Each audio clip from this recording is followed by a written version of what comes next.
Where do I find ideas? My answer would be, I don't think I find them, they find me. But, and this is very important, but I am open for them to be found.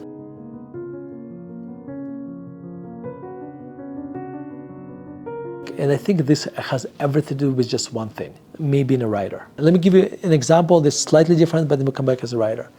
So my father, was an artist, in addition to many other things. And whenever we would go on vacation, he would always bring his easel with him. And he would always look for things to paint.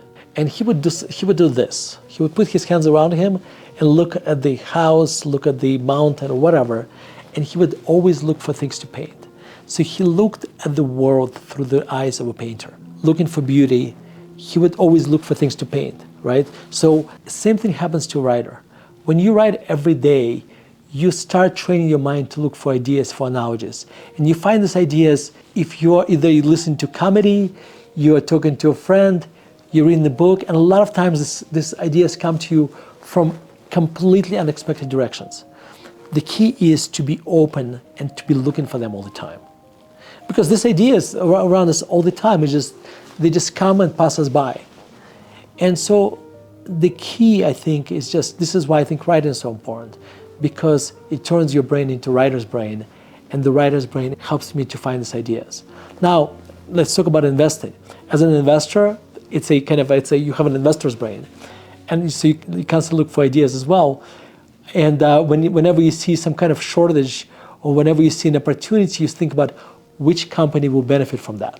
Okay, so the ideas come to you as an investor from random places as well. You have to be open to notice them and expose yourself to different things. So if you imagine if I lived my whole life not living these four walls, if I wasn't exposed to the real world, then it would be very difficult for me to find new ideas. Because a lot of times your ideas are just like it happened to you when you start interacting with the world. By the way, not just in Denver, but going to other cities. This is why traveling becomes actually so important, because when you live in one place, you develop these myopic circles. You only see the world through this prism. I'll give you one example. I went to India with my daughter a year and a half ago. Until that moment, I did not appreciate how poor the country was. We saw people literally burning trash just to stay warm.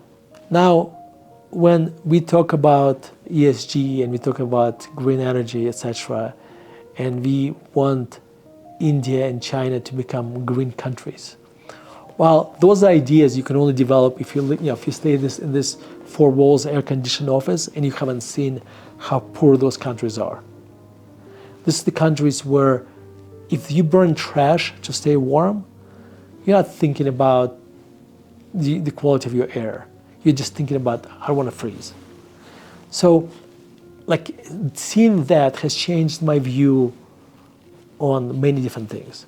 So so this is why I would argue you need to have an open mind and you need to get exposure to different things. Through reading, through traveling, through talking to people. That's basically how I get new ideas. Hey, thank you for watching this video. If you want to learn more about life, classical music, philosophy, and investing, make sure to subscribe to my articles and visit investor.fm. Thank you.